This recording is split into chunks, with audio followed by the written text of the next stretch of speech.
Saluto a voi amanti delle quattro ruote, noi siamo quelli di Top Driver e voi state vedendo Downhill Master RC Tournament in compagnia di Stinky e Max Power. Oggi andiamo alla seconda fase eliminatoria con 4 nuove auto in gara. Prima però vogliamo portarvi un aggiornamento da Picco Serpente. Sembra infatti che l'episodio della scorsa settimana non fosse un caso isolato. La microcriminalità sta dilagando. Durante la notte ci sono state numerose segnalazioni di vandali e tumulti che hanno scombussolato la piccola comunità di Picco Serpente. Potete vedere le immagini delle telecamere di sicurezza che hanno ripreso durante la notte alcune scene di questa follia. Nonostante gli sforzi di Fritz Derrick che vedete pattugliare le strade, in questo momento i colpevoli non sono stati ancora catturati. Tutte le brave persone in città si sono rimboccate le maniche stamattina presto e hanno iniziato a ripulire il degrado generato da questi banditi. Passiamo alla linea Terry Cristallo per un approfondimento. Siamo qui stamattina sul viale principale, a pochi passi dalla galleria da poco intitolata Lirinaldo, per intervistare due negozianti locali che stamattina hanno avuto una brutta sorpresa all'apertura dei loro negozi. Qui ai microfoni di Top Driver la signora Adelaide Serpentelli.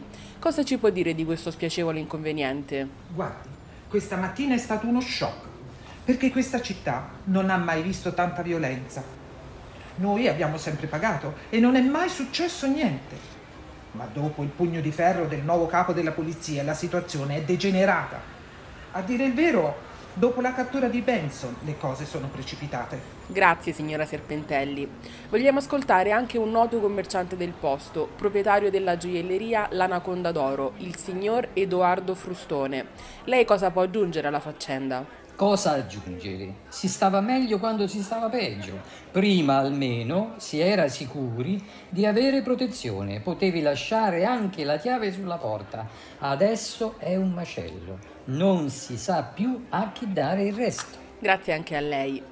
Chi si nasconde dietro le azioni della scorsa notte? Forse un regolamento di conti? O tangenti non pagate? O bulli allo sbando?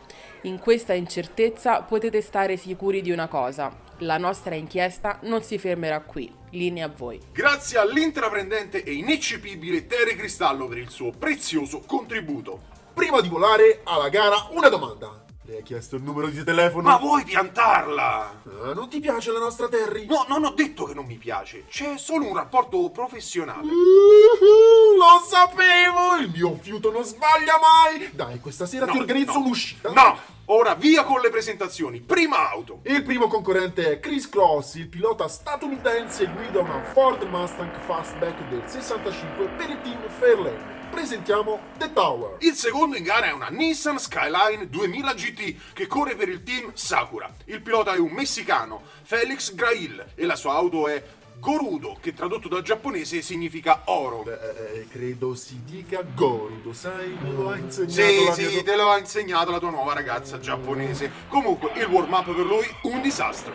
Proseguiamo ancora con una Ford, questa volta una Custom Maverick. Il Team Carbon presenta al volante Eddie Grasso, un italo-americano che con molta fantasia ha rinominato la sua auto Maverick. Ultimo in gara, Hiro Akai sulla sua Firefox. Il pilota giapponese guida un'auto giapponese, una Honda 2000 rosso fiammante, e mentre vi godete il warm-up noi andiamo al passo della biscia in griglia di partenza. Davanti a sinistra in prima batteria c'è Gorudo, subito a destra la Ford Tower. Dietro di loro Maverick e Firefox, pronti alla gara in 3, 2, 1 e via! In avvio Gorudo e Maverick spingono il gas. Forse troppo per Maverick che si ribalta la chicane. La Nissan fila via, sembra incredibile. Sembra guidare la cieca, sbatte ovunque. In seconda posizione arriva il Tower, in terza la Honda di Firefox. Il nostro cameraman al momento è un pochino distratto e non riesce a trovare Maverick. Vediamo dove sta. Ah, si è svegliato, eccolo, DNF per lui.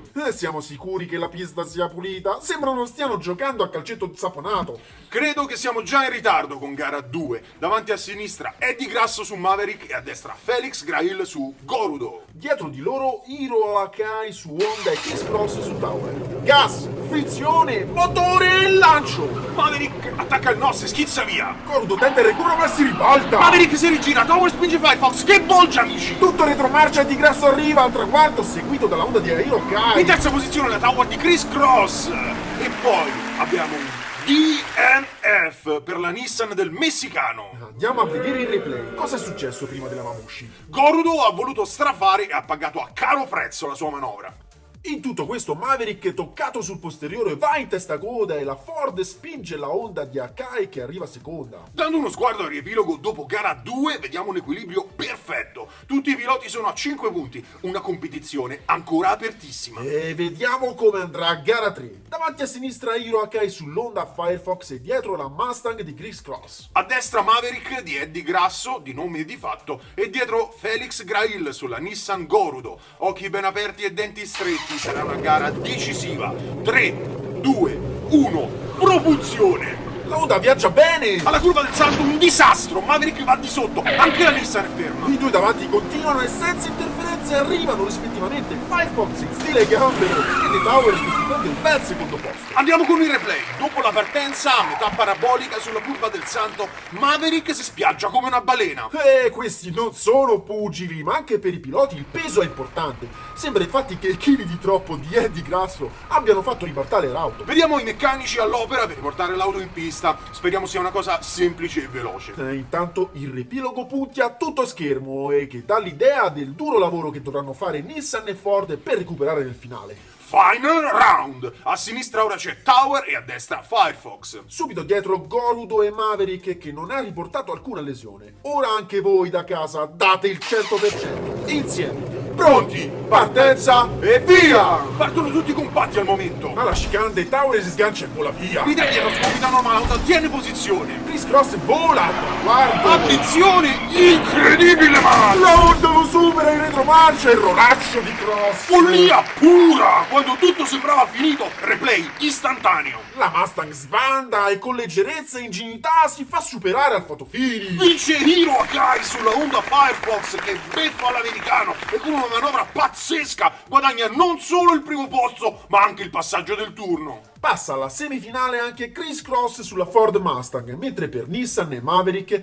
che partivano da favorite secondo gli scommettitori, rimane solo un pugno di mosche e anche oggi ho puntato sul cavallo sbagliato. Grazie a tutti amici, se il video vi è piaciuto mettete un grande like, commentate e iscrivetevi. Se volete rimanere sempre aggiornati attivate anche la campanella e in descrizione trovate tutti i link ai nostri social. Ricordatevi, se volete partecipare al nostro evento in programma Street Night Racer con la vostra auto modificata, scriveteci a topdriver365@gmail.com.